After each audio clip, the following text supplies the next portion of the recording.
Hi, I'm Ross Carter from Xolotyl Enterprises, and you're watching Pepper's Web TV right here, What right do you now. think about the internet?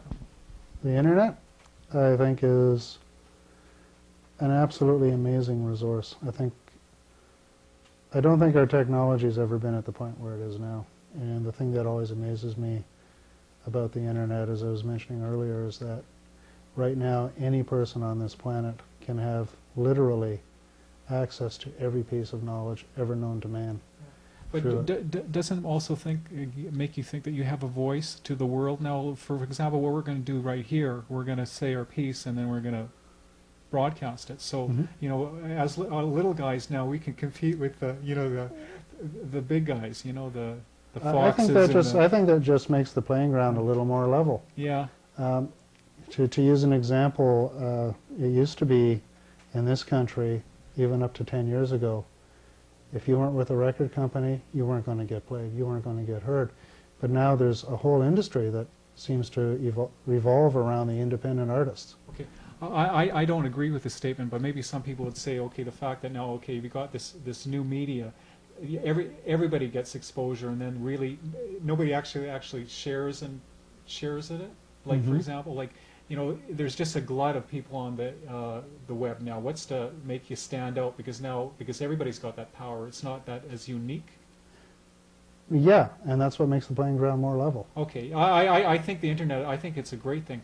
What do you think about government intervention? I've seen it. I got an email the other day. It was from the CRTC related type of thing, and they were saying, okay, we're going to crack down on this web nonsense. And I noticed the Americans are doing it too.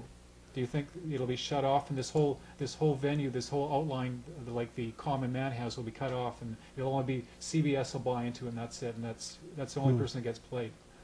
I think it's a real bad idea for the governments to intervene in it.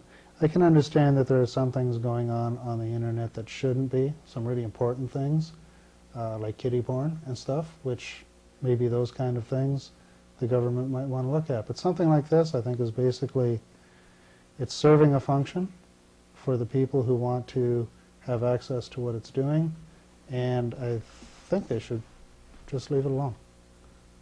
I agree with you, but there is always the possibility for it be something so easy for somebody to cut the cord, you know, because there's always some big power that has control of the technology, because there was a lot of money put into making this technology available to people like me and you.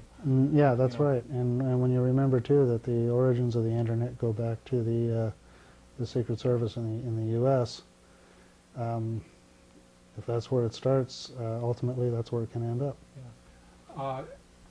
Speaking about computers and how far they've come, I was reading an article in one of the We Compute magazines. They were talking this term bugs, that we all know of, computer bugs. How it came about is in this computer with the transistors, and that apparently an actual insect got lodged in the circuitry, and that's how that came about. Yeah. One thing I think is very interesting about the internet is it's kind of created a new culture, like even new terms. You know, who would have thought? Oh, yeah. Well, it just shows you how our technology has changed. Look, in 1980 there was the bank machine. You know, and that was a big deal. Yeah. Now look at this technology we have here. It's wild. Now we can get everything except the cash to come out of the computer. And what I think is really good about Pepper's Web Television is the fact that you can tune in at any time. It's not like the television, like you got to go watch Friends at 6, you know, and you can't catch the next episode. You can tune at any time to catch our show.